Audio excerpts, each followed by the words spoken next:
और चलिए अब आपको दिखाते हैं एक अच्छी खबर। कोरोना काल में जहां कुछ लोग आपदा को लूट का अवसर समझकर ज़रूरी चीज़ों की कालाबाजारी कर रहे हैं, तो वहीं कुछ ऐसे लोग भी हैं जो इस संकट की घड़ी में सब कुछ भूलकर समाज सेवा में लगे हुए हैं। लखनऊ के वर्षा और प्रयागराज के फैजुल भाई उन लोगों में से हैं जो अंतिम संस्कार में लोगों की मदद कर रहे हैं।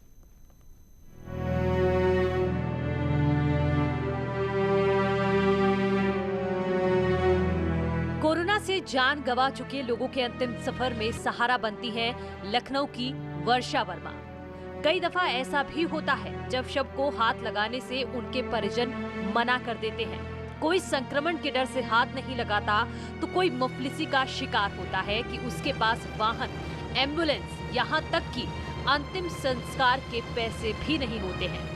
तो ऐसे में वर्षा वर्मा अपनी टीम के साथ मौजूद रहती हैं और शव को शमशान घाट तक पहुंचाकर अंतिम संस्कार करवाती हैं। कंधा देने के लिए वर्षा, उनकी एम्बुलेंस हमेशा मौजूद रहती है और अंतिम संस्कार भी करवाती है। बात करने के लिए वर्षा हमारे साथ हैं। कैसे काम आप कर रही हैं वर्षा? मैंने अपनी 3 गाड़ियों को हायर कर रखा है। ओमनी वैन है वो, और उनमें लिखवा दिया है कि निःशुल्क शव वाहन।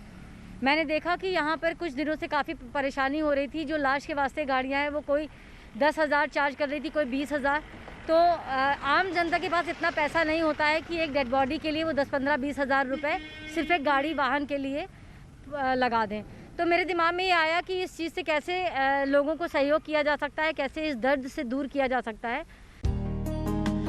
वर्षा वर्मा लखनऊ के गोमती एक्सटेंशन में रहती हैं। उनके पति PWD में इंजीनियर हैं और वर्षा सोशल सर्विस में लगी हैं। वो पिछले 3 सालों से लावारिस लाशों के अंतिम संस्कार का काम कर रही हैं। लेकिन कोरोना महामारी के दौर में वर्षा ने उन शवों का अंतिम संस्कार किया जिनको कोरोना के चलते परिजन संक्रमण की वजह से हाथ लगाने को भी तैयार नहीं होते हैं। तो कहीं शव वाहन और अंतिम संस्कार का खर्चा आड़े आ जाता है। ऐसा कई बार होता है जब मॉर्चरी वैन के लिए हजारों रुपए मांगे जाते हैं। ऐसे में जो लोग आर्थिक तौर पर संपन्न होते हैं वो तो पेमेंट कर देते हैं, लेकिन गरीब आदमी को परेशानियों का सामना करना पड़ता है। हालांकि वर्षा किसी से भी कोई चार्जेस नहीं लेती है। इनकी mortuary van free of cost सभी के लिए अवेलेबल है।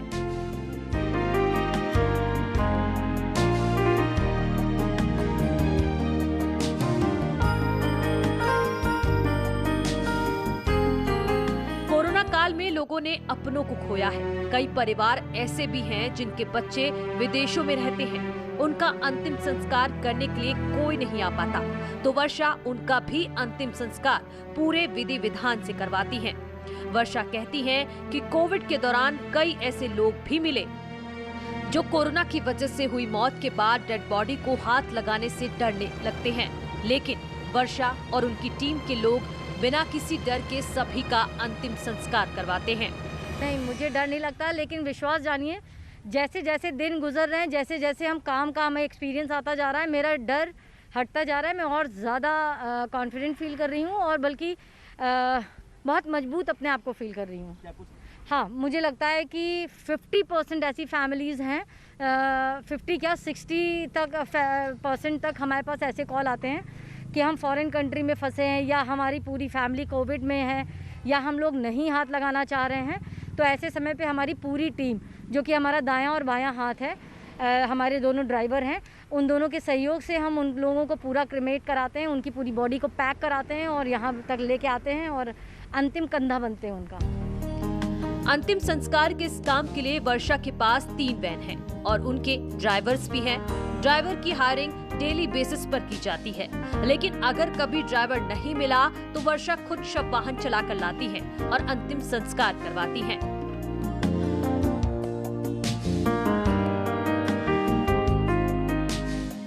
वर्षा की तरह ही प्रयागराज के फैजुल भाई हैं, जो इसी तरह समाज सेवा के काम में लगे हैं।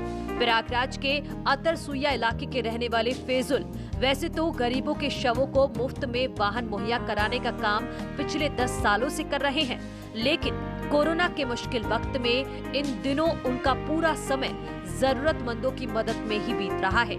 जहां से भी फोन आता है वो अपना वाहन लेकर दौड़ पड़ते हैं। कभी किसी से कोई पैसा नहीं मांगते, अगर किसी ने अपनी मर्जी से कुछ दे दिया तो उससे ड्राइवर की तनख्वाह और वाहन के मेंटेनेंस का खर्चा किसी तरह चला लेते हैं। नहीं देते हैं डीजल और ड्राइवर का जो अपना ये हमारे ड्राइवर हैं इनको अपना पैसा जो जनता देती है, जैसे चलती फिरती जनता, उनसे ये ड्राइवर को दे देते हैं। महीने में जो डीजल अगर आदमी दे दिया 200, 300, 400, उसका हम डीजल भरा देते हैं। हम अपने लिए नहीं सोचते कि हम कपड़ा बनवा लें, जूता पहन लें, ये सब नहीं सोचना है, सिर्फ जनता सेवा भाव में लगे रहते हैं। फैजुल भाई पिछले 10 सालों से मॉर्चरी वैन सर्विस का काम करते हैं। वो इस काम को करने को ही अल्लाह की सबसे बड़ी इबादत मानते हैं। रमजान के महीने में जहां रोजा चल रहा है, लेकिन फैजुल भाई जनसेवा में रोजा भी मिस कर देते हैं। 3 बजे रात के मीरापुर में एक जगह फांसी लग गई। मजिस्ट्रेट आए, बोला कि तुमको हमारे साथ चलना है। जब हम सहरिया नहीं खाएंगे तो रोजा कैसे रह पाएंगे। उनको हम काम करते करते वहाँ पोस्टमार्टम में 4 बज गया, 5 बज गया, तो कैसे रोजा रहेंगे। आपने शादी की है? शादी नहीं की। अगर शादी कर लेंगे तो समाज सेवा कैसे करेंगे। अपने काम को करने में ही फैजुल भाई खोए रहते हैं। उन्हें ये काम इस कदर पसंद है कि उन्होंने अपनी शादी सिर्फ इसलिए नहीं की क्योंकि फैजुल भाई को लगता है कि शादी कर लिए तो फिर दूसरी जिम्मेदारियां भी आ जाएंगी और समाज सेवा पीछे छूट जाएगी। लखनऊ से ऋषभ मणि त्रिपाठी के साथ प्रयागराज से सर्वेश दुबे की रिपोर्ट। अगर आपके पास हुनर है तो आप घर से ही आपदा में अवसर निकाल सकते हैं। हम दिखाने जा रहे हैं एक ऐसे मजदूर की सफलता की कहानी जो महामारी में बड़े शहरों से पलायन करने के बाद अपने घर में आत्मनिर्भरता की नई कहानी लिख रहे हैं।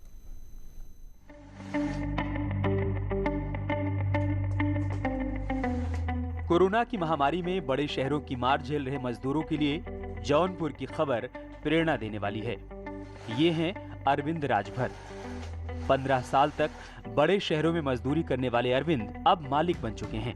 यही नहीं, अपने गांव के करीब 20 परिवारों की रोजी रोटी भी चला रहे हैं। जैसे हुनर हम लोगों को है, उससे बहुत ज़्यादा हम लोगों को अभ्यास बढ़ता है कि सरकार ने हम लोगों को जैसे रोज़गार के लिए सोच रही है। जिसको हुनर है, जिसके पास वो आगे बढ़ सकता है, काम कर सकता है, 4 लोगों को रोज़गार दे सकता है। उसी आस पे हम लोग मतलब जैसे मेहनत किए कि हाँ हम लोग अगर ऐसे सरकार भी कर रही है, थोड़ा हम लोग जब हुनर है अपने पास तो प्रयास किया जाए। और उसमें सहयोग मिल गया हमें डॉक्टर हरिंदर सिंह जी का। पिछले कई साल तक लुधियाना की फैक्ट्री में मजदूरी का काम करने वाले को 400 रुपए रोज मिलते थे, लेकिन कोरोना की महामारी ने वो भी छीन लिया। लॉकडाउन होने के कारण फैक्ट्री बंद हो गई और अरविंद ने अपने गांव का रुख कर लिया। गांव पहुंचते ही अरविंद ने हार नहीं मानी। उन्होंने अपने हुनर और अनुभव का इस्तेमाल करते हुए गांव में ही कपड़े की फैक्ट्री लगाने का फैसला किया। सबसे पहले अरविंद ने महामारी के समय मास्क बनाने का काम शुरू किया और धीरे धीरे काम को आगे बढ़ाने लगे। इसी बीच अरविंद ने प्रधानमंत्री रोजगार सृजन योजना के जरिए 10 लाख रुपए का कर्ज लिया और गांव में 15 मशीनें खरीदकर फैक्ट्री लगा दी। फिर लॉकडाउन आगे स्थिति ऐसी आ गई, पूरा देश उसमें तबाह होने लगा। फिर हम लोग कैसो वहाँ से भाग के आए घर पे आए। पहले 2 मशीन पे मास्क बना रहे थे। मास्क बहुत उसमें बना, कम से कम 1200-1500 मास्क बांटे थे। जितना हो सका हमसे उतना बांटे। आज अरविंद की फैक्ट्री में 20 लोग काम करते हैं। इनकी फैक्ट्री में jacket, sweater, lower, T shirt और टोपी जैसे रेडीमेड कपड़े तैयार हो रहे हैं। अरविंद की फैक्ट्री में काम करने वाले मजदूर अपने घर में रोजगार पाकर बेहद खुश हैं। और हमें लग रहा है कि मतलब मुंबई जाना उचित नहीं है। हमारा रोजगार जो हम मुंबई में करते थे वही हमें यहाँ भी मिल रहा है, इसलिए हम लोग इनके पास ही काम कर रहे हैं। रोजगार की समस्या शहरों में हो गई थी लॉकडाउन से। हम लोग बहुत परेशान हुए, बहुत दिक्कत से वापस आना पड़ा। और फिर ढूंढते अचानक पता चला कि यहाँ फैक्ट्री खुलने वाली है। तो हम पहले से ही लाइन में थे कि हमें मतलब काम मिल जाएगा, काम चल पड़ेगा। मोदी सरकार के आत्मनिर्भर अभियान को अपनाने वाले अरविंद सरकार की तारीफ करते नहीं थक रहे हैं। साथ ही फैक्ट्री में काम करने वाले मजदूर भी अपने घर में रोजगार पाकर बेहद खुश हैं। लुधियाना की एक फैक्ट्री में बतौर मजदूर के रूप में काम करने वाले अरविंद आज खुद अपने घर पर कपड़े की फैक्ट्री बनाकर करीब 20 परिवार के लोगों का भरण पोषण कर रहे हैं और अपना भी कर रहे हैं। मनोज सिंह पटेल, न्यूज़ 18, जौनपुर। महामारी में निराश करने वाली खबरों के बीच वाराणसी से अच्छी खबर मिल रही है। काशी हिंदू विश्वविद्यालय के वैज्ञानिकों ने दावा किया है कि अगले 2 से 3 हफ्तों में कोरोना की रफ्तार बिल्कुल कम हो जाएगी।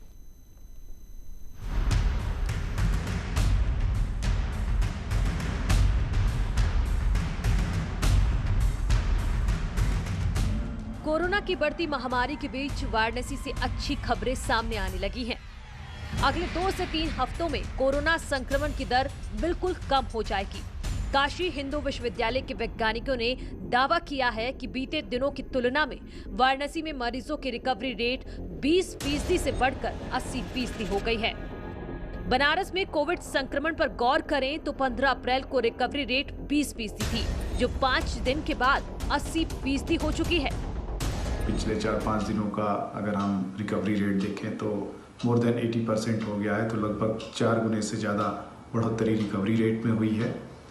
दूसरी चीज़ कि अगर हम टोटल इन्फेक्शंस को, जितने वैक्सीनेशन लगे हुए हैं और उसके अलावा जो लोग ऑलरेडी एंटीबॉडीज़ कैरी करते हैं, सबको हम काउंट करें तो कुल मिला कर के अभी बनारस में लगभग जो है वो 5 लाख के ऊपर पॉपुलेशन जो है वो ऑलरेडी इस वायरस के अगेंस्ट इम्यूनिटी ले चुकी होगी।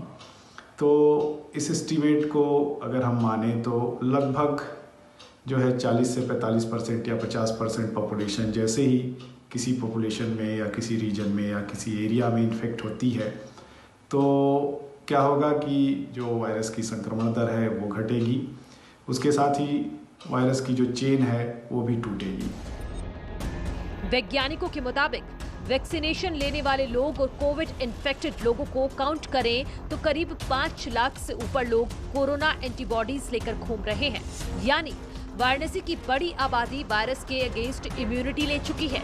अगर 40 से 50% आबादी इसी तरह इम्यून हो गई तो कोरोना की चेन टूट जाएगी और संक्रमण अपनी सैचुरेशन लेवल में आ जाएगा।